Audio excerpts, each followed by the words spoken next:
what's interesting about fear and excuses is if you reverse engineer them backward to the seed of where it's coming from, it means that a stunning majority of the people in this audience are actually tied up in caring about somebody else's point of view on them. And I'm really fascinated by that. Fear's holding you back. You know what you want to do. The only reason you're not doing it is because you're scared of doing what you actually want to do. So what are you scared of, failing? Not failing, but still being at the same place when my friends are at the next level. Huge mistake. You don't want the same thing your friends want. So why do you care what they have? Number one mistake so many people make is they care about what other people have. I don't care what anybody has. If I have more, if I have less, doesn't matter. I worry about myself.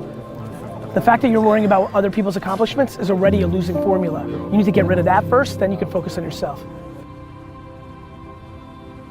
I would argue that well more than 50% of the people in this audience are here today because they worry about the way they would be judged by one and or two family members in their inner 7-8 people circle. If you're not feeling it, find new friends. I'm being dead serious about this. This one is real big for me. Who you hang out with is a huge deal. And again, these are all tried and true things, right? We've heard you're the whatever of the 5 friends you spent, like that's real. Add one new winner friend.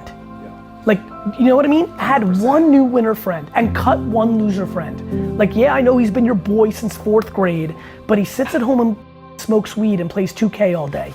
Like, you can only love him so much.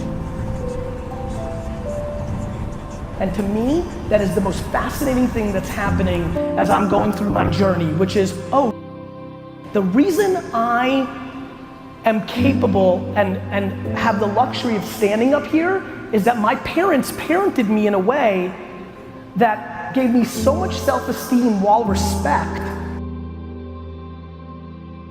When I was 9 years old and opened the door for an elderly woman at a McDonald's, she reacted as if I won the Nobel Peace Prize. Good mom.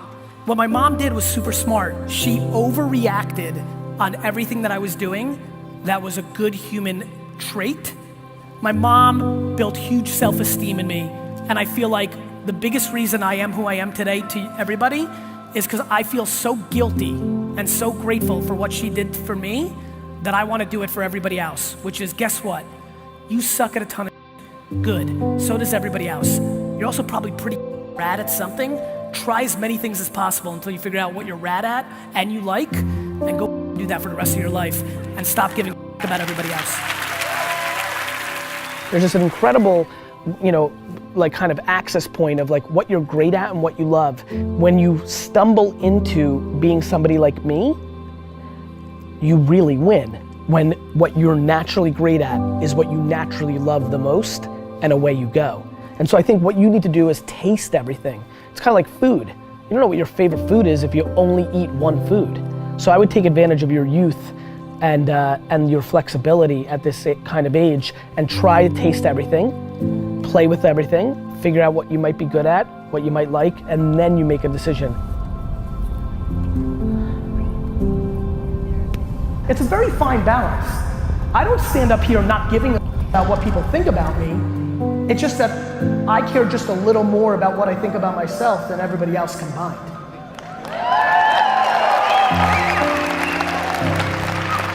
And I just think a lot of people are crippled by going on the offense because we are sold defense. We are sold defense. We just are. Offense is always the best defense. Offense always solves problems as long as your defense is not a complete disaster. So I just think offense is a very good mentality. There is a trigger mindset. I'm always trying to stay on offense. See, I always say I hear from everybody who wins. I think the fear of losing trumps the excitement of victory for so many people. I think people are so scared. Nobody wants the rejection. Nobody wants to lose. So I understand the philosophy. I understand that string of DNA that doesn't want to make you lose. But I'm so desperate to figure out how to convince people that there is no loss in going for it. That, yeah, you might get made fun of and you might have it in your own mind, but trying to figure out how to make people drop that fear of going and building a business for themselves in 2012, trying to figure out how to make a video or give a talk or send a tweet or write a book, just something that makes people understand that executing the way it always is going to lead you to a place where you're not going to win. Life's funny, bro. And I think that a lot of people are sitting here for another reason than those two: fear, judgment of others. And this one's I'm obsessed with, if you're following me. And I just think most of you lack patience. I tell these 23-year-olds, 26-year-olds all the time to be patient because they should. How old are you? 44. I'm 40. Do you know how young we feel?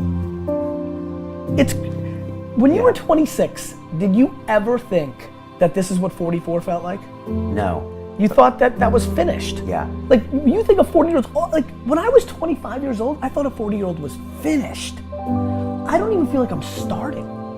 It's a balance of regret and patience. Like, you can go hard on for 3 years, do nothing right, wake up, and be young. You should really go to a retirement home one day and volunteer and just talk to them. It will make you want to do every minute of your life, because when you see regret in a man's eyes, it's painful because you can't do about it. When you're 90 and you're not mobile and you're tired and it's over, you can't do it. You can't do it. You can't build that company you wanted. You can't spend that time with your kid. It's regret. And it drives the shit out of me. I think that patience has been the disproportionate component of my success. So what should we do, Gary Vee? Let's wrap this up. Yeah, what should we do? What should people do? People should stop complaining. Right. People should figure out who they are. Good call. People should not listen to America propaganda of fixing the they suck at. They should be tripling down at what they're good at. They should be competent in certain areas, but you're not gonna become Beyonce, or like your bone structure is a certain way. Like, you're not gonna solve everything. Your IQ can get a little bit better, but don't worry about the incremental.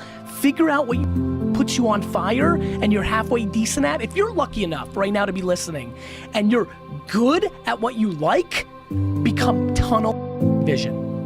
Because there's way too many voices telling you what and how. And here's the other thing, and this is the big one, Joe. Have the conversation with the person that's holding you back.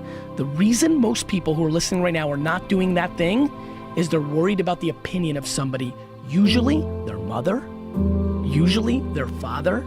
And the reality is that your spouse may be the person holding you back, and you have to have that conversation. Cut them off. We have to get to a place where you're doing you, because the number one thing that scares out of me is regret. And you're gonna sit there at 72 and you're gonna say, I wish. And whether that's money or spend more time with your family, there's a million ways to do this. Not everybody wants to buy the jets. Not everybody wants to smoke weed on the beach in Bahamas. Like, everybody's got a different thing. Figure out what your thing is and stop making excuses. Who the president is, your mom did this, like I missed it, I had that idea for Uber. Then why didn't you do it? There's a reason that guys and gals like me continue to have audiences, because people want to be motivated to go and do things, or they want to learn tactics to go and do things. But whether I'm giving you tactical advice like filters on Snapchat or Facebook ads or Instagram story collaborations, or I'm motivating you through my words, because I communicate that way, or through my actions, seeing this wake up at 5, work with it. If everybody who's watching this actually did something about it, and then went on the course of their version of it, and then they wouldn't be watching this. And I genuinely know at the bottom of my heart, out of all the people that want to build audiences, that I'm the complete opposite of almost all of them. Because 99% of people that produce content like this and are out there like I am, the business of being that is what they are. I have businesses. I have Wine Library and VaynerMedia. I don't need your 14 bucks for my book, or to be in my course, or this and that. So I don't need to monetize you. So I then genuinely want you to never watch me again. The problem is, every time you guys are posting, do you know how many times I see on my Instagram, oh, I needed this today? And do you know how many times I see that person 9 months later still hanging around? If you needed it, then take it and do something about it. The reason there's gonna be 1 billion motivational views today on YouTube is that People love the feeling of being motivated. They don't like putting in the work to do something about the feeling. I hate the motivation me